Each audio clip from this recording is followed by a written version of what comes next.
Good afternoon, everyone, and welcome to today's webinar entitled From Pre-K to Partner, a conversation on determination, race, and the path to becoming an accountant with two book authors. I am super excited to be moderating this panel with two outstanding educators and authors, and I encourage you all to listen, reflect, ask some questions because we're going to have a great dialogue.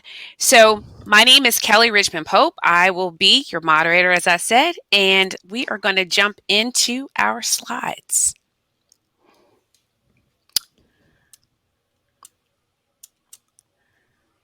Let's see. So we have with us today, as I said, two amazing authors. Dr. Adrian Mayse, he is the chair of the accounting program at Howard University and the author of When I Grow Up, I Want to Be an Accountant. This is a children's book. So I am super excited to hear what his inspiration, and that's where the pre-K part comes into our title today. Our second author is Dr. Theresa Hammond. She is an accounting professor at Theresa, I forgot what school you were at, but I know it's San Francisco State University. San Francisco State. I knew it was in San Francisco. I knew it was on the West Coast, so I do apologize for that. She is the author of a book entitled A White Collar Profession, African American Certified Public Accountant since 1921, and I am Kelly Pope. I am the Surgent Faculty Fellow, and I'm also an accounting professor. So you have three accounting professors sitting here telling you about some pretty important information. Before we get into questions with Adrian, one of the things I wanted to share with you, Theresa, and you've probably never heard me say this to you, Theresa and I go way back. And Theresa, I don't know if you remember this, but I was not a CPA when I earned my PhD. And the only reason why I took the CPA exam was because of your book. I read your book and I said, but why not? And all of the stories were so inspiring to me that you were the reason why I have those three letters behind my name. So I wanted to share that with you as we get into your book, but I just wanted to be able to tell you that. I've never been able to tell you that before. And Adrian, I'm super excited to meet you. This is our first time meeting formally. So with that, we are going to get into our first book and our first set of questions. So Adrian, how are you today? I'm doing well. How are you, Kelly? I'm doing well. I'm really excited. I'm going to move on to our next slide. And I want to show everyone what your book looks like, what both of your books looks like. Adrian, I'll tell you, I was on LinkedIn one day and I ran across your book and I said, what in the world? This is fantastic. A children's book. When I grow up, I want to be an accountant. So I I wanted to ask you a couple of questions about the inspiration, how it's being used. And Theresa, this is the cover of your book, A White Collar Profession. One of the things that I tell CPA candidates now is read Theresa Hammond's book. It will inspire you. And so let's go to our next slide. And Adrian, you were on the hot seat first. Okay. Well, I think Theresa's on the hot seat first. Adrian's on the hot seat first. Thank you. So, Adrian, I want to ask you a couple questions first. Tell us a little bit about your background as you answer question number one, which is what was the inspiration for this book? Okay, so I am from a small town from in Mississippi called Victoria, Mississippi, and I went to undergrad at the University of Mississippi. Was a finance major, and went to Jackson State University, where I got my Master of Accountancy and my PhD in accounting. I've also got my CPA in Mississippi. So the inspiration of the book.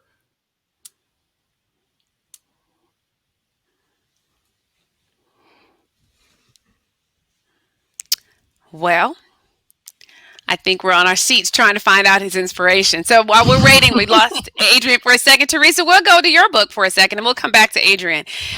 Theresa, so with my starting story, I'm sure you didn't know how much your book meant to me, but talk to us a little bit about the inspiration for your book and tell us a little bit about what it's about when you're talking about your inspiration. Thank you very much, Kelly. I'm really happy to be here today. And I'm really happy to be sharing the stories of the first people who became CPAs in the United States. I interviewed 33 of the first 100 Black CPAs in the U.S. in order to write this book. And I have to correct Kelly. I did not inspire her to become a CPA. The people I interviewed and who shared their stories in my book, they inspired Kelly to be a CPA, and I'm very honored to be able to have shared their stories. But the reason I wrote the book, honestly, was because when I worked in public accounting in the 1980s, it was the most homogeneous place I had ever been in my life. And I'm from Wisconsin, so I'm used to homogeneity, you know? And here I was in public accounting in Denver, and in the Big Eight, and there was very, very little diversity. And I felt uncomfortable, and I thought I couldn't imagine what it'd be like to be a person of color in this environment, because I feel uncomfortable just because of other factors in my background. So when I entered the PhD program, I became a mentor in a program for African American students, and the reason for that was, again, I was back in Wisconsin in the PhD program, and there weren't that many Black students, and there were no Black faculty. And so I was asked by one of my friends if I would mentor some students. And I thought, well, I can mentor them, but I can't be a role model, because I would like them to meet more Black professionals. And that's when I joined NABA, the National Association of Black Accountants. And then the African Americans from Milwaukee would drive to Madison to have a meeting with 10 students. And it amazed me so much. And I was so impressed by them and what they were doing to give back to the community that I ended up writing my dissertation on the underrepresentation of African Americans in the profession. And then I interviewed the first 100, as many of the first 100 as I could, because I wanted to know how we got to where we were then. And there really was no history there. So, Theresa, I want to ask you this question. This might be a more personal question, but when you were doing the research for this book, and being a Caucasian female, did you receive any type of backlash, skepticism as to why this topic and why you? I got a lot of different kinds of backlash, but I also got a lot of support. So I would say that I questioned myself when I was first embarking on this. I was thinking, is it really my place to interview people? Is it really my place to gather this history? And I was working with several people in NABA, and there were other people who were doing similar work in terms of Denise Streeter, who identified the first 100 Black CPAs. But I had the time, because I was a new professor, to interview people, and it was part of my job to do research.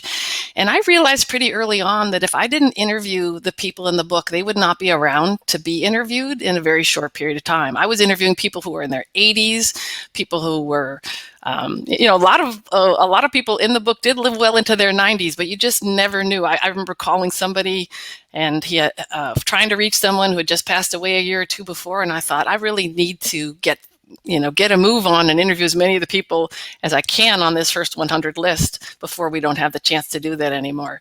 So I got pushback from myself, I would say. And I would say also when I do research on I minored in African American history in my PhD program, and I would read about the importance of having African American scholars do African American research, and I would encounter people who did have resistance when they interviewed people, and I thought, oh my God, I'm so glad I'm interviewing CPAs, because this is not a militant group of people who's going to provide a bunch of resistance to the fact that I'm doing this research. And then secondly, I realized that I had a lot in common with the people I interviewed. We did not have the same racial background. We were not the same age. Most of the people were 50 years or more older than I was. But I was very involved in NABA. I was involved in the AICPA's Minority Initiatives Committee. And many of the people I interviewed had also wanted to make a difference in the profession for others. And they saw that I knew people that they knew, and they were willing to share their stories with me. So my favorite, if I could share one story about what happened at a bookstore one time. When the book came out, I was at SO1 Books, which was a Black bookstore in Los Angeles, giving a presentation. And there were 4 of the men I interviewed for the book who were there on the panel with me, and they were all talking about the history of African American CPAs and the barriers that they had faced. And one of the people in the audience said, "What right do you have writing this book?" And I didn't even have to answer, because Tab Tillman, one of the first CPAs, Black CPAs in California, said, "I'm glad Theresa wrote this book." He said, "If we wrote the book, it would be bitching. But because she wrote the book, it's research." And to have a guy in his 80s say that and validate me in front of the audience like that, it's a little bit sad that that's true. But it did definitely take the sting out of some of the work, in terms of it wasn't me defending my own career. It was me looking out for other groups of people. Thank you for that. Thank you for sharing the story. I'll tell you, one of those Black 100 is Nathan Garrett, who's a friend who I talked to last week, and I asked him to talk to me about his CPA journey. He said, "Sweetie, I don't remember that. That was over 50 years ago." But then when I started asking him questions, he started talking about it and reflecting about it. So Adrian, you're back with us. So you had us on the edge of our seats. Okay, so we learned that you were from Mississippi. Now, I can imagine that there are not a lot of Black CPAs in Mississippi. I've only been to Mississippi one time. But tell us what inspired you to want to speak to children about the profession. Yes, okay. Sorry about that. I don't know what happened. But there were so many initiatives out that started at high school, like with ACAP, which is Accounting Career Readiness Program, things that focus on the profession. But there was nothing that was out to inspire children to know about the profession. And so what I wanted to do was for children to see themselves within the book. So if you've seen the book, it's very diverse, it's very gender ambiguous. And I just also wanted to introduce again, children to the profession. But it stems from me not knowing what accounting was. So I first heard about accounting in high school. The teacher was the accountant for our high school, and my friends that took the course were white. And I was told that, you need to go in the medical field. So I was going to be a medical doctor. That was my focus. And so when I went through school and decided that I started hearing more about accounting, and I went to Jackson State, and then I met these CPAs and these Black accountants. And I was like, oh, there's a whole world that I didn't even realize. And from there, it was endless possibilities. So it all really stemmed from Jackson State. But I wanted children to know about it before then. I felt like I had missed so much. I had missed out, wish I had known about it earlier. So that was the inspiration for the book. So one of the things in my daily LinkedIn stalking I noticed was that there was a person that posted a picture of your book being read to a group, it looked like kindergartners, on a Zoom class. Mhm. So it It may was. have been 15 little kindergartners, and the Mhm. teacher was reading your book to this class. Talk to me Mhm. a little bit about how that felt to see that you were having an impact on such a young learner. Yeah, it was amazing. That was the whole point of the book, how, vibrant it is as far as the colors, again, just the diversity within the book. Like, when people ask me like what age is the book for, I say it's, pre-K to third grade, but it's really for families. Like, if I come from a low income family, if this book had been presented to my mother or to my family, it would have opened up an entire conversation that would have even benefited her. So it was amazing to see. It was a part of the purpose of the book. So when I saw it was donated and someone read it to their class, I was so excited about it. That's great. Yeah. So, thanks both for your introduction. I'm going to go back to the slide that has both books on the cover because we're going to have a discussion. Because something that is bugging me is the constant statistic of there's only less than 1% of African Americans or CPAs. So, Adrian, that makes you and I an anomaly. Yes. And Theresa, I want to start with you as to you published this book years ago, and we are still at the same point. Talk to me a little bit about why you think that is. And then, Adrian, I want to hear what you're hearing in the classroom from your students as to their motivation to become CPAs. So we'll start with you, Theresa. Why are we still here? Well, one of the problems is that many people choose a career based on what their aunts or their uncles or their grandfathers did, what their parents did. And as you can tell, if you do read my book and you hear the stories of the first 100 Black CPAs, it was very, very difficult for anybody before 1968, any African American, to get a job with a CPA firm and thereby meet the experience requirement to become a CPA, because the majority of firms would not hire Black people to be trained as CPAs. So that's the number one reason that a lot of young Black people don't have CPAs in their families.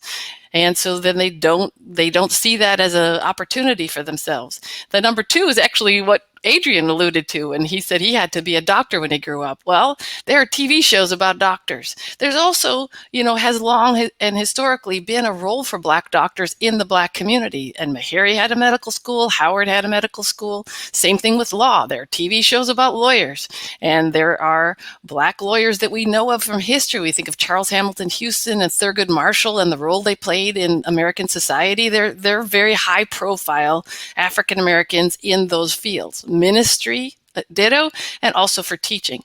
But accounting is completely different because you might have needed a bookkeeper if you had a funeral home or if you're a church or something like that, but you didn't need a CPA unless you had significant economic stake in this country. And because African Americans have historically been excluded from a major wealth and financial stake in this country, the necessity for CPAs weren't there. Therefore, the historically Black colleges, which I know that Kelly attended, one of the most important, and especially in terms of creating Black CPAs, and then all roads lead to Howard. That's what I always say. Every path I ever took in my book led back to Howard University. Even those schools did not have very well-developed accounting programs until the 1970s because there was no demand for their graduates. So we really can't pretend that even though that was 40 years ago or 50 years ago, that it doesn't have an impact on what is happening today. So that's one of the reasons that we have this persistent problem. Another is educational disparities in our country. I volunteer at Oakland High through ACAP, which has been mentioned a couple times here today. And I can see that there's a big difference in the school and the experience that those students have. They don't get an accounting class, for one thing, like Adrian did when he was in school, and what a lot of majority white students have in suburban high school settings. And then there's also just the welcome in the firms and the fact that it takes 5 years to meet the 150-hour requirement. And a lot of my students can get a job after 4 years in a different area, and they choose to do that because they don't want to borrow the extra money to go to school for another year. So there's a lot of factors, and that's the short answer to a long question. So, Adrian, what are you seeing? Because you're educating students, and are you finding that their motivations are there to sit for the exam? Talk to us a little bit about what's going on in the classroom at Howard University. Yeah, so I think the motivation is absolutely there. It's just there's still tons of barriers. So Theresa mentioned a lot of these cost barrier. So you have to, pay for your CPA review course. You have to pay to sit for the exams. You have to pay for the additional 30 hours that you need. So that's, a master's program. And so that's more time taken away from, you starting working or you're working at the same time. And so I just think there's a lot of factors that students, minority students in general, face that other students don't. And then it all goes back to what was your development in K-12. So if you're already coming in at not the same level or, not an equal level, then the equity is already not there. So those are some of the things, but there are a ton of factors about that. Of the graduates that you see coming out of Howard, how many would you say sit for the exam?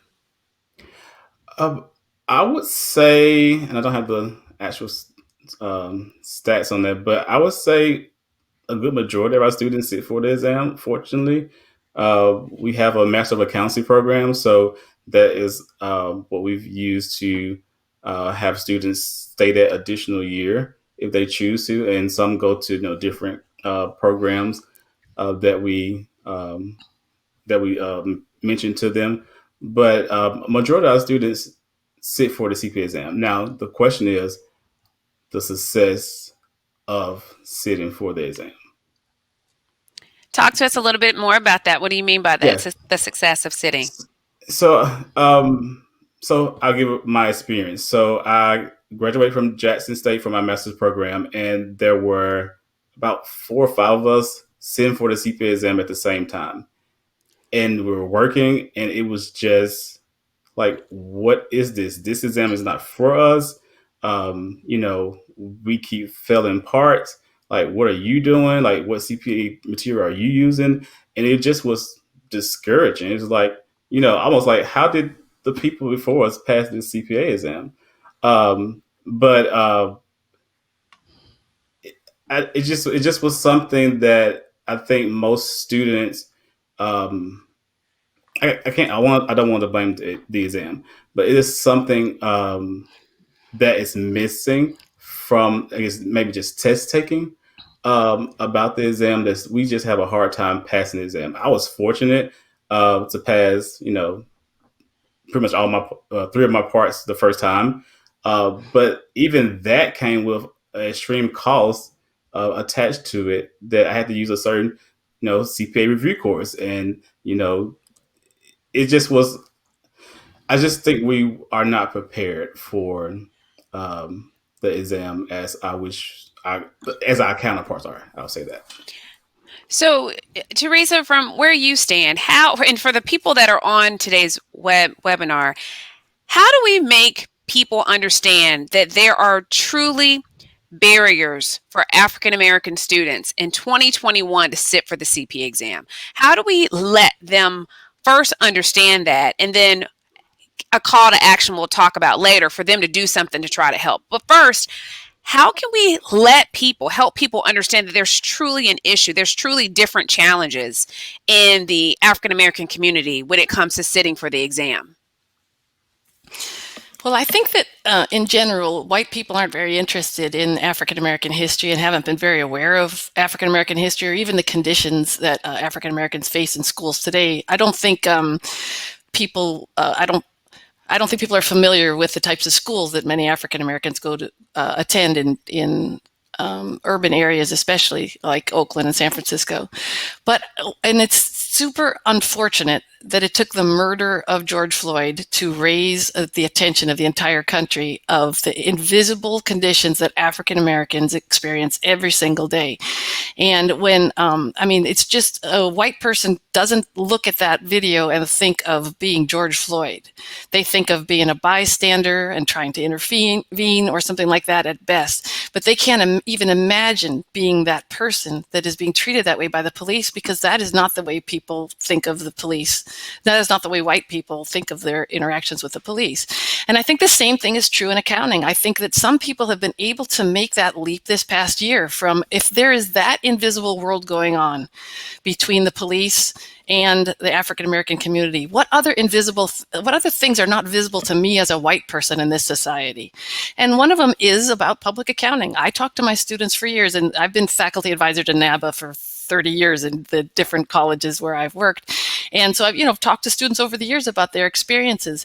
And one thing that my students experience is when they go to work for a public accounting firm, they're thinking, if I mess up, if I say I need more time to study for the exam, I need to take some time off of work right now. And I got to say, that's one of the drawbacks of the fact that the exam isn't in May and November anymore, because the supervisors in the firms aren't saying, okay, we know in April, Adrian's got to take some time off to study for the exam, because if he's on a job for me, I'm like, Adrian, take the exam in July. You can take it whenever you want to. So that's been a big issue. But I think that the people don't think about the fact that my students, when they go into work, the Black students are much more afraid of the impression that they're making. The white kid who went to NYU doesn't ask a question and think, oh man, am I going to make NYU look bad if I ask a question? Oh man, am I going to make white people look bad if I make a mistake on this audit? They are not bearing that burden, but almost every single African American student I have had has felt that burden in one way, shape, or form.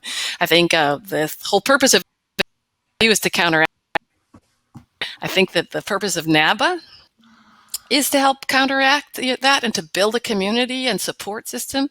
The fact that the new National Society of Black CPAs is providing CPA exam review courses where people can actually find not just the CPA review material itself, but also the support of other African Americans who are planning on taking the CPA exam, so that you're in a community where you feel comfortable studying with people and not worrying about what impression that you're making. I think that's going to make a big difference. But there are barriers here that have previously been unrecognized, and I'm really hoping that despite the terribleness of the story that led to it, I'm really hoping that this moment of heightened awareness will lead to a recognition of the proactive efforts we all need to make to improve the conditions in the profession.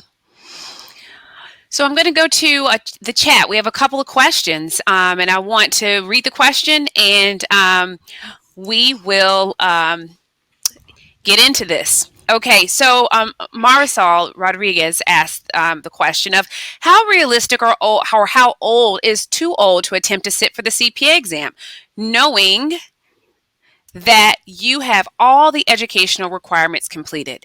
So who wants to start? How old is too old?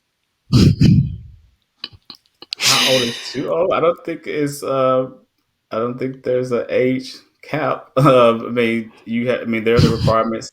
There are, with the jurisdictions, and so I don't think there's a age cap. So I don't think no age or any age is too old. You're never too old. That's the short of it. You're never too old, right? You're never too old.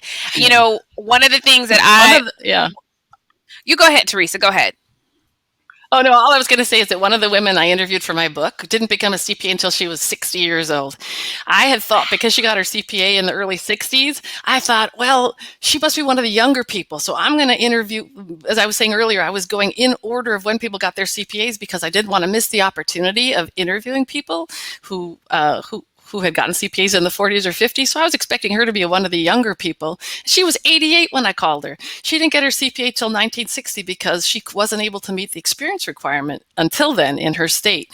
And she continued to work until she was 88. So she still had 28 years of CPA practice after that. So I'm not saying you have to work until you're 90, but that's the great, there's no reason to let that stop you. I remember Bernie Milano, who founded the PhD project. He would say, people would say to him, well, I don't want to get a PhD because I'll be 40 by the time I'm done. And he said, well, you're going to be 40 anyway. Wouldn't it be great to be 40 and have a PhD? And I think the same thing's true of a CPA. You're going to get older. Why not have those credentials behind your name? Absolutely. For life. That's the beauty of it. Someone posted in the chat, Marisol, that she passed the CPA exam when she was 47. So I hope hearing these stories inspire you to go sit and get those letters behind your name. So I'm going to go back to the chat. Jamaica said, as a Black woman in the field, one thing that held me up for the exam is the cost of the exam and the time required to study, and to study for the test, and having children constantly caused me to put it off. I needed the income, so working just makes it more simple. I can't afford to stop working to study for a test. So, Adrian, I'm sure when you hear these types of challenges from students, it's specifically students of color, what is your response to Jamaica? Yeah, I would say that we will always have something. Life happens. And so I'm trying to find, resources. Did I lose begin? Sorry, did I lose myself? I'm here. Okay, sorry. Just finding, resources to, thank you, to support, that's for the exam. Is that with your job to support your CPA review material, or even, paying for the exam?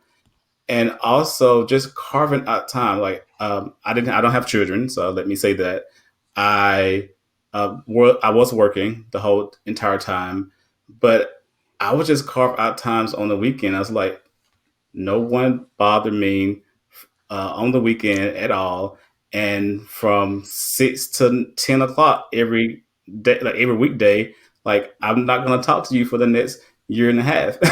And that was my plan. I stuck to it. I know it's easier said than done, since you have you're your mother, but just carving out as much time as possible to sit for the exam is my recommendation. Okay, Jamaica, I want to tell you my personal story of reading Theresa's book. When you hear of people that did not have the opportunity to just sit, there's something about those stories that just move you, that motivate you. So I highly recommend going on Amazon, or maybe we'll even send you a copy. How about that? We can do that. We'll send you a copy. Send you a copy of A White Collar Profession. It will hit home. It will get in your heart. And Theresa, I think you were going to respond to the comment. So I'll pass the mic to you. I liked your comment better, actually. It's really good advice. The inspiration, I know that every day the people I interviewed for my book inspire me to get over something, right? Even just the regular difficulties of being a college professor sometime. I think, well, look at what Jesse Blayton went through. I can do this, So, but what I was going to say is that this is another factor that is often ignored in the majority community, which is that the wealth of African Americans is 1/10 to 1/15 that of white Americans, and they can be traced explicitly to homeownership, and that could be traced to redlining. My brother just bought a home in Sacramento, and the previous occupants had been there for over 50 years. And in their purchase agreement, not in my brother's purchase agreement, of course, but in their purchase agreement, it said this home can only be sold to members of the Caucasian race. We are ignoring the fact that in the 60s, those covenants occurred and existed all around the country, and you can trace the difference in Black versus white wealth specifically to home ownership. White people who bought homes in the 50s and the 60s using the GI Bill and using all the funding and that was available at the time, they bought houses for almost no money. That money became how they sent their kids to go to college. And that makes all the difference in the world. That is why taking that extra year and going to school when you could be working a full-time job, a white person has that financial backstop on average that a Black person does not have to support that additional education. And that's a big, big impediment that we need to provide more scholarships to help overcome. So Fred Dillon posted, our firm has been committed to inclusion and diversity for some time, and we have had an excellent track record of recruitment of minority accountants. However, our retention is not good. What ideas do you have for us to help with retaining and developing minority CPA candidates? I have a thought, but I'll go to my panelists to see what you all have to say.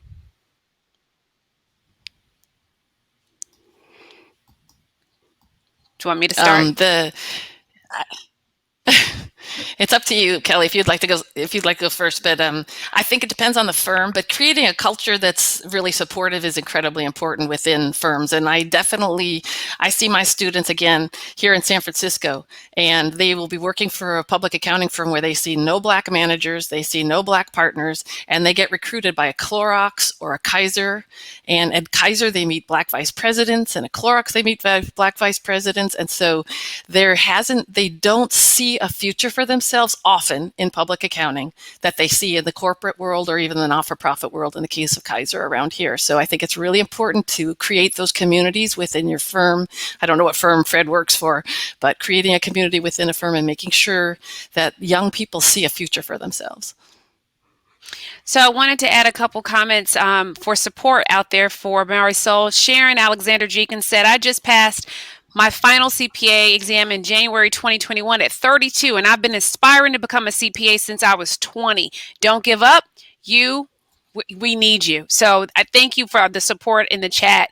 I'm going to keep reading questions and keep going on. There's a question, since this is also a professor panel, just by chance it happened to be, Kathleen Harris posted a question. How can professors be part of the solution when it's difficult to bring in groups like NABA because there are typically only 1 or 2 Black accounting majors at their institutions?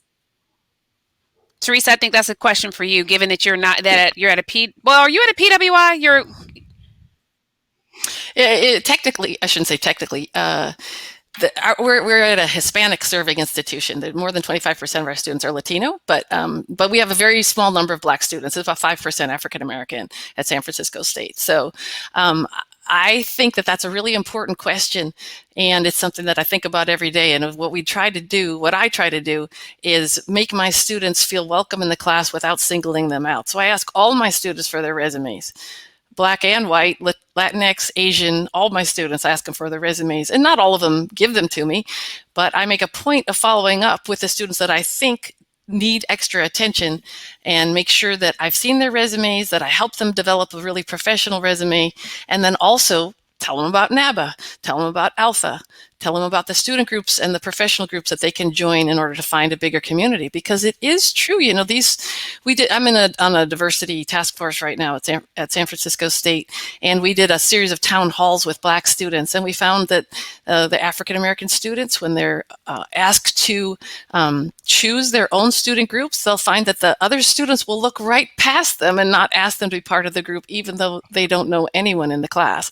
So even though they don't know each other, a lot of the white and other students will overlook the Black students. So one of the things we've recommended is that faculty always assign groups, because you never know under what basis a student's being left out. But if you assign groups, then the students get to know each other, and then they create a sense of community across ethnic groups, across genders, and it provides an opportunity for people to meet each other and network and build connection that might not otherwise exist. So our next question, how can I, as the recruiter in a predominant... Oh, I'm sorry, Adrian, were you going to say something? I'm sorry, go ahead. Yeah, I was just going to say that also having those professors advocate to have more diverse faculty, at their institutions. So, if you have a diverse faculty, hopefully that will bring in diverse students. And so advocating for that as well is something that professors can do. Are there any faculty of color at San Francisco State? Theresa? Well, in the College of Business, we do. Yeah, in the College of Business, we have African American faculty, but not in the accounting department. We definitely need to work with the PhD project to recruit more Black and Latinx faculty. Our faculty do not reflect our student body. So the next question I was about to read is, how can I, as the recruiter in a predominantly white firm, best support and work with minority organizations with hopes of eventually attracting their members to my firm? Well, Adrian, I'm sure you've got tons of experience with this, but I don't really like it when the firms are trying to all recruit the same people, like all the officers of a certain student group, and that's what all the firms want to recruit the same exact people. So what the approach I would take instead is one of the problems that we have, and the students, it develops an imposter syndrome in the students themselves, and that is, my students don't want to brag about their experience if it isn't related to accounting. So I have many Black and Latinx students who have had to work their way through college. They might be a little older, like even when they're in their mid-20s, they already feel like they're a little bit older. And they think, oh, if I put this working at Costco for 7 years on my resume, nobody's going to want to hire me. So instead, I'm not going to put it on there, and then I don't look like I've got any experience at all. So from a recruiter's point of view, I would like to see the recruiters take a broader look at what makes a student a success. And a student who has worked for 7 years at Costco and been promoted, boy, that student has demonstrated loyalty, the ability to work with the public, and the ability to work hard. The student's not going to be a prima donna when they show up at a CPA firm, that's for sure. So I'd like to see the recruiters take a broader approach to what they include or what they consider useful experience. And then when it comes to the student groups, sometimes you have to meet the student groups where they are instead of again trying to fight for the same share of pie. You got to make the whole pie bigger first, and then everybody gets their slice of pie. But if you're just trying to attract the students that instead would go to a different firm, you're not increasing the pie of who is going to be a valuable employee. So, Adrian, this question is directed to you. Who told you had to be a doctor rather than accountant? Was it teacher or was it family? And before you answer that question, I want to add this. There's in the chat. This is a correction for you, Theresa, and a comment to Adrian. No, all roads lead to North Carolina A&T. That's what Peter threw posted. So I just had to say that because Aggie Pride is here, so I do have to represent North Carolina A&T State University, the largest HBCU in the United States, I must add. But go ahead, Adrian, answer the question of who told you to be a doctor rather than an accountant? Well, it's just what I saw for the most part. And so, like, even in conversations with family, I didn't have a medical doctor as a family member. So I will say that, but it was just what I saw, what I heard. It's just like in church, like, oh, you're gonna be a lawyer, you're gonna be a doctor, you'll be a teacher. It wasn't like, oh, you're gonna be an accountant. That wasn't discussed, and they not saying that they didn't know about it, but it wasn't something that was mentioned. So it was just the images I saw. I saw it on television. It was, as was said. That's kind of like the thing you see. In K-12, like, what do you want to be? And it's doctor, it's lawyer, it's teacher. Like, that's kind of where the three stop, unless it goes to like, basketball player or, movie star or something like that. So no one specifically told me, but it was all around. Those were the things that we saw, or that I saw. So we have another question. Theresa, I'm going to direct this question to you. How can adjuncts of color who don't have a PhD and who teach part-time better help students of color and encourage them to sit for the CPA exam? So how do adjuncts have a voice in this movement? What can they do? Adjuncts are a wonderful resource for this exact problem. We don't have a lot of PhDs in accounting yet, even though the PhD project has tripled the number of Black PhDs in accounting, quintupled the number of Black business professors overall, but in terms of specifically Black PhDs in accounting, it's only tripled. But that's where adjuncts come in.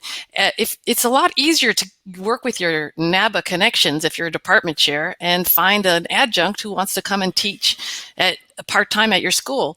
And the adjuncts often share their experience, their work experience, and they tell better stories than we professors do. I've been a professor for 30 years now. That means I have no good news stories, whereas adjuncts have great news stories about what's going on currently in the work world. And they're often the most inspiring to our students in terms of thinking about what they're actually going to be doing at work as opposed to just learning the material. So adjuncts play a huge role in two ways. One is we should be hiring more Black adjuncts because that's a much easier easier way to diversify the front of the classroom. Although the hiring more PhDs is a better long-term approach. And then secondly, just sharing those experiences that you have at work, looking out for the Black students in your classes. They're going to naturally gravitate towards you, I'm sure, in any case, and just playing that role is huge. So I'm glad to know that there are people on the call who are teaching adjuncts at the universities, because we really appreciate it. It's kind of a service. I don't know any school that pays enough to adjuncts. You got to do it out of love. That's right. Question directed to you, Adrian, from Flora Levitt. How would you recommend getting involved in K through 12 advocacy for broadening horizons of jobs and educations available to students? So, great question. I know that the AICPA is currently working with the high schools on some curriculum for accounting and how that can transition into college as a course.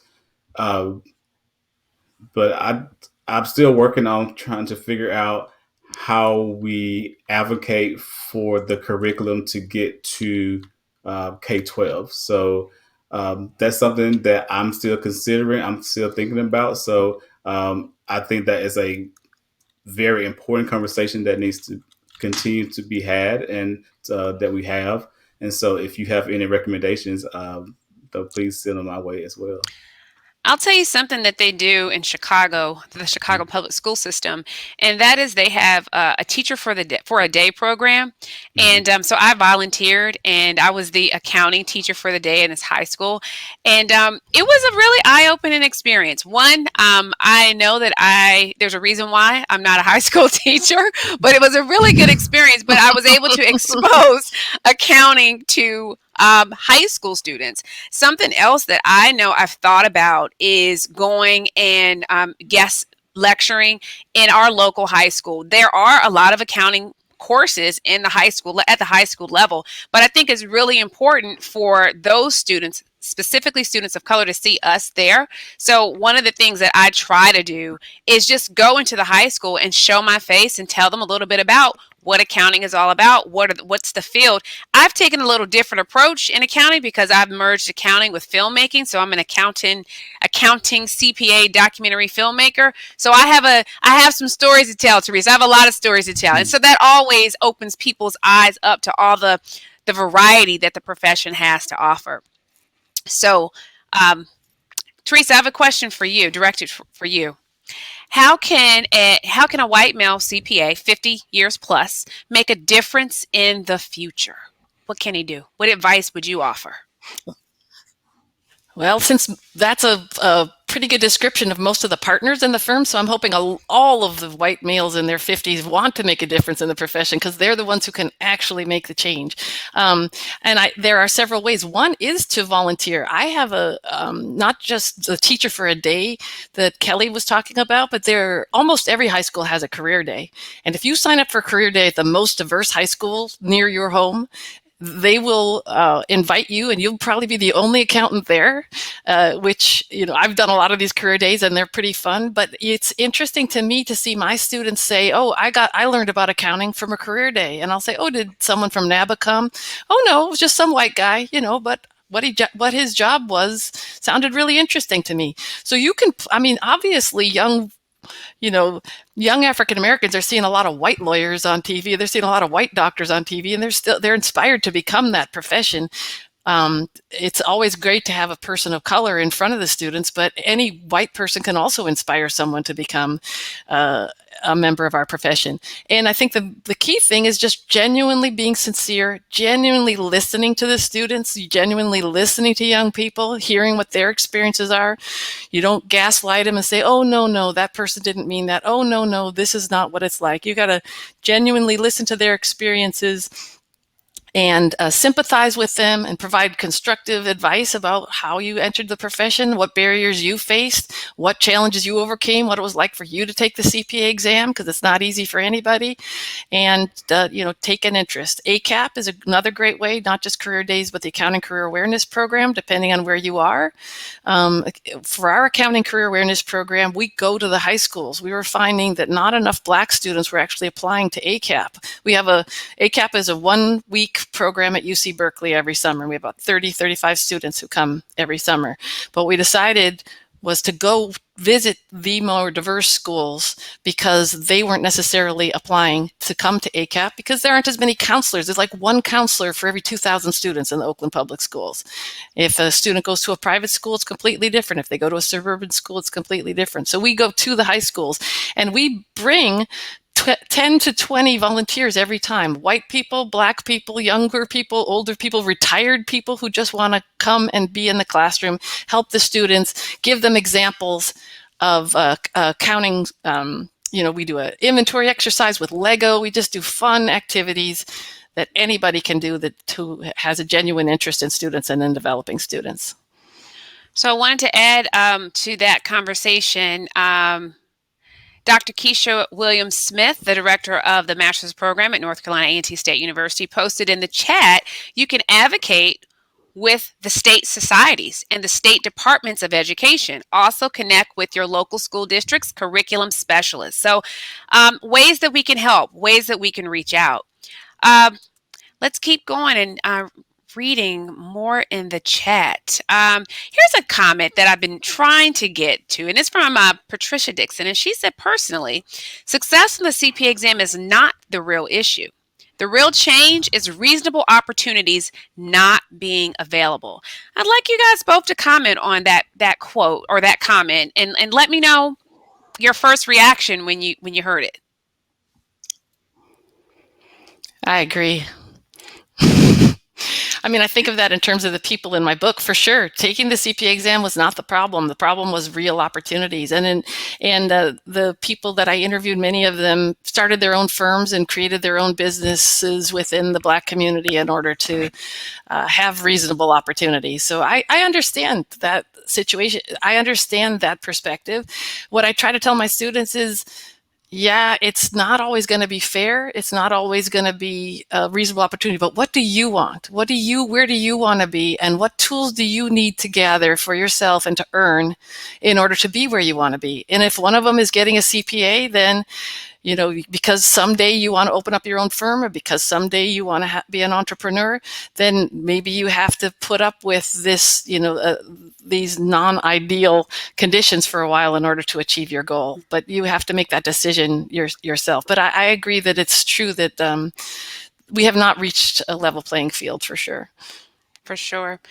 I'm going to ask this question that Tanya Coker-Ferguson posted. She's asked, do you think the CPA exam programs out there are designed for the success of Black students?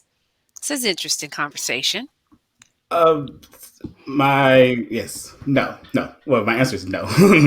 I think that, I was trying to fluff it, but I think that the issue, along with the SAT, the ACT, they're just how the exams were structured, and then just the education disparities that are there is not preparing us as people of color. Again, I'm speaking in general, of course, to be prepared to take the exam, and that goes to testing. Anxiety that my students have, that goes to just having that additional background to take the exam. Like some things is simple. It may just be the math background that they don't have to take, just to answer simple questions, like to get a percentage. And so it's not that we're not capable. It's just, again, it's not equitable playing field that we come in. And so I don't think the exam is made for people of color. So I wanted to add this to our conversation, and this is a major issue. Does it add to the difficulty for accountants of color to be auditing industries where there is a lack of diversity, such as some high-tech companies? Very interesting question. Who wants to take a stab at it? It even addresses I think that's even connected to the last question, which is in our business schools, we do not provide, there is plenty of history of Black business in the United States, even though they're small businesses because of the economic disparities we were talking about and the discrimination that has been part of our history. But when my Black students come to San Francisco State, they don't see anything about their own community in our curriculum. And we need to think about the curriculum and how it in my case, it's tilted towards banking or it's tilted towards the tech industry, both of which have terrible histories of homogeneity in terms of their employment. So I definitely think that makes a big difference. When I have a student who is thrown into the banking industry immediately upon graduation and has never been familiar with all the terminology that entails, and that they don't see those roles in their own community, they feel completely alienated. And often, like they can't ask a question because they don't want to look stupid, and yet it's a world that there's no reason that they should know a lot about. And so I think that it is harder for Black and Latinx students and recent graduates to serve industries that are completely alien to them and which don't have a lot of diversity. We took the ACAP students to Facebook. Before COVID, we would take them to Facebook, and they go to the Facebook campus, and the only Latinx people they saw were working in the kitchen. And there were very few Black people on the whole campus. And I just think that is just going to be discouraging to them from the get-go. Some of the other firms brought out more diverse professionals, and I think that was a really good idea. But I just think, they're not seeing themselves at in the industry that it's not going to support Sure. their goals. I want to say this comment to both you, Theresa and Adrian. This is from Charles Bartatelli. I'm so sorry if I mispronounced your last name, but he had a comment, and he said this webinar by far has been the best I have ever attended. Certainly much more relevant than any on a technical accounting topic. In the business world, we get so involved with our own career paths, we lose track of others. What a wake-up call for our profession. Please continue to spread this message. And I wanted to read that to both of you all because I so appreciate your honesty, your transparency, and your vulnerability. We're talking about some really touchy topics here and answering some tough questions. And I appreciate the work that both of you are doing and just coming with your authentic self to this conversation. So I just wanted to read that to you. We are getting close to time. And I want to take us to our last slide. And I mentioned this before in my daily internet or LinkedIn stalking. I was trying to find what the future of Black CPAs looks like in this profession.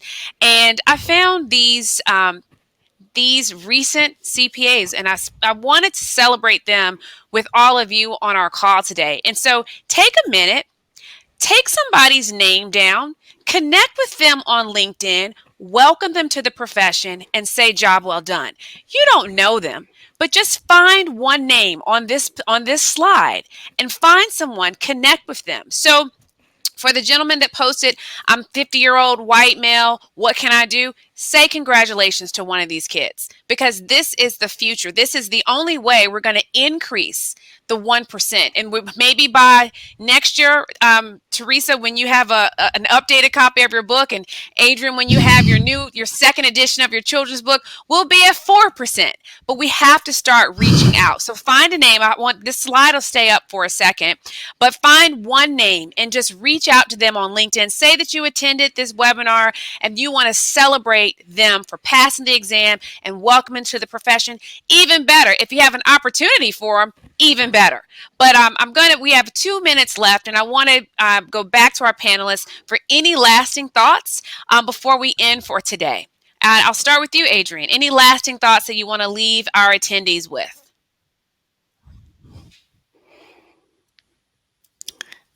I think Adrian is gone again. Okay, well, Theresa, you'll have to do it for both of them. Yeah. Well, it's just been an honor to be on a panel with Adrian, and I admire his leadership at Howard University. It's such an important school. As I said, all roads lead to Howard. I'm going to stick with that. And it's so great Theresa, that you were all... your camera's going off. I can't hear you anymore. What'd you say? What did you say? And I just want to thank you so much for being here today, because that's a huge step in the right direction for all of us to be taking this seriously, to be learning more about it, to be thinking about other people, and to, commit ourselves to making a difference in the future. And Kelly, that's a brilliant idea to have us all reach out to these young professionals, new members of our profession. And well, Adrian's with back. that, Adrian, any lasting comment you wanted to leave this panel? Everyone's here today.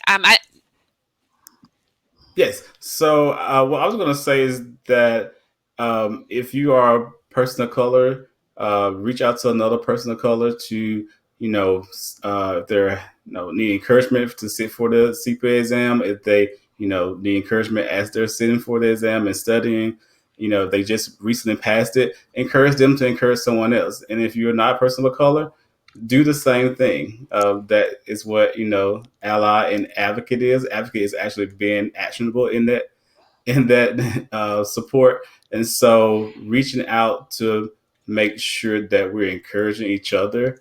And again, that action is the key, not just us having this conversation.